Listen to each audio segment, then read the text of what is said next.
शिव और शक्ति की प्रेम कहानी सिर्फ एक मिथक नहीं है। इन अल्केमिस्ट, ये ब्रह्मांड के सबसे गहरे रहस्य की कहानी है, चेतना और ऊर्जा के मिलन की। आज हम इस दिव्य प्रेम गाथा में डूबेंगे, जहां प्रेम सिर्फ भावना नहीं बल्कि सृष्टि का आधार है। कहानी शुरू होती है उस समय से जब परब्रह्म ने अपने आप को समझने के लिए खुद को दो हिस्सों में बांटा। एक तरफ शिव, शुद्ध चेतना, निराकार, शांत। दूसरी तरफ शक्ति, असीम ऊर्जा, सृजन की शक्ति। यह विभाजन सिर्फ एक कॉस्मिक एक्सपेरिमेंट नहीं था, बल्कि प्रेम की सबसे महान कहानी की शुरुआत थी।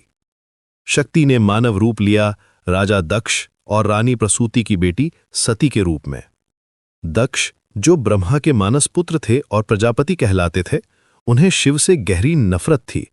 उनकी नजर में शिव एक आउटकास्ट थे जो समाज के किनारे रहते थे। लेकिन सती के सपनों में हमेशा एक ही चेहरा आता था, शिव का। जब सती ने पहली बार शिव को देखा तो उसके दिल से निकला, वही है जो मेरे सपनों में आता था। नंदी ने उससे कहा था, मेरे स्वामी शिव सबको प्रेम करते हैं, जिसका दिल साफ है और भक्ति सच्ची है वो यहां स्वागत है। सती को अपनी असली पहचान का एहसास हुआ। वो सिर्फ दक्ष की बेटी नहीं थी, वो शिव की शक्ति थी। दक्ष का गुस्सा आसमान छू गया जब उन्होंने शिव का पोर्ट्रेट देखा। यह है तुम्हारा सोलमेट, एक आउटकास्ट जो समाज के किनारे रहता है। तुम उसे अपना जीवन साथी चुनती हो? असंभव, मैं कभी इस शादी की इजाजत नहीं दूंगा। लेकिन सती का प्रेम अटूट था। उसकी अटूट भक्ति ने शिव को ध्यान से जगाया और उन्होंने उसे स्वीकार किया। फरवरी की ब्लेसेड अमावस्या की रात को उनकी शादी हुई, जिसे आज भी महाशिवरात्रि के रूप में मनाया जाता है। शिव ने नंदी से पूछा था, नंदी तुम्हें क्या लगता है, क्या उसे ये पसंद आएगा? नंदी ने जवाब दिया था, वो इसे बहुत पसंद करेगी मेरे स्वामी। लेकिन दक्ष की नफरत खत्म नहीं हुई। उन्होंने एक यज्ञ का आयोजन किया और जानबूझकर शिव को इनवाइट नहीं किया। जब सती यज्ञ में गईं तो दक्ष ने शिव का भरी सभा में अपमान किया। सती का दिल टूट गया। उसने कहा, जब से आपने मुझे ये शरीर दिया है, मैं इससे जुड़ी रहना नहीं चाहती, और वो यज्ञ की आग में कूद गईं। जब शिव को पता चला तो उनका दुख और गुस्सा कॉस्मिक लेवल पर पहुंच गया। उन्होंने वीरभद्र को भेजा, जिसने दक्ष का सिर काट दिया और पूरे यज्ञ को तबाह कर दिया। शिव का ग्रीफ इतना इंटेंस था कि पूरी सृष्टि हिल गई। भगवान विष्णु को हस्तक्षेप करना पड़ा। उन्होंने सती के शरीर को 51 टुकड़ों में काटा, जो धरती पर गिरकर 51 शक्तिपीठ बने। 3 मनमंतर बीत गए, यानी 306 मिलियन ईयर्स। शक्ति का पुनर्जन्म हुआ पार्वती के रूप में, हिमालय के राजा हिमावत और रानी मेनावती की बेटी के रूप में। इस बार उसका मिशन था डीमन तारकासुर को हराना, जो सिर्फ शिव के पुत्र से ही मारा जा सकता था। पार्वती ने शिव को पाने के लिए कठोर तपस्या की।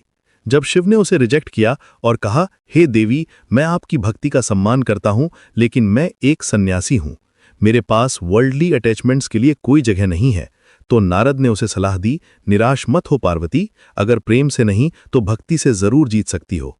तपस्या में खुद को समर्पित कर दो। पार्वती की डिवोशन अटूट थी। उसने सालों तक तपस्या की, शिव के सभी टेस्ट्स पास किए।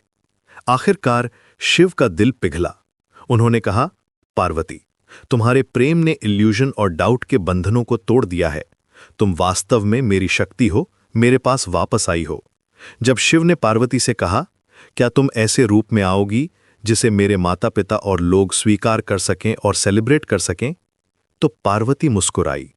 उनकी शादी हुई और कॉस्मिक बैलेंस रिस्टोर हो गया।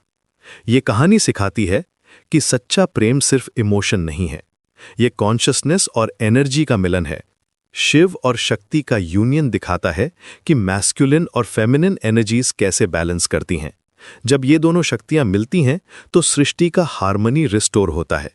आज भी जब हम मेडिटेशन करते हैं तो अपने अंदर के शिव और शक्ति को बैलेंस करने की कोशिश करते हैं। ये डिवाइन लव स्टोरी हमें सिखाती है कि ट्रू डिवोशन, पेशेंस और अनकंडीशनल लव से कोई भी ऑब्स्टिकल ओवरकम हो सकता है। शिव और शक्ति का प्रेम इटर्नल है और ये हमारे अंदर भी मौजूद है।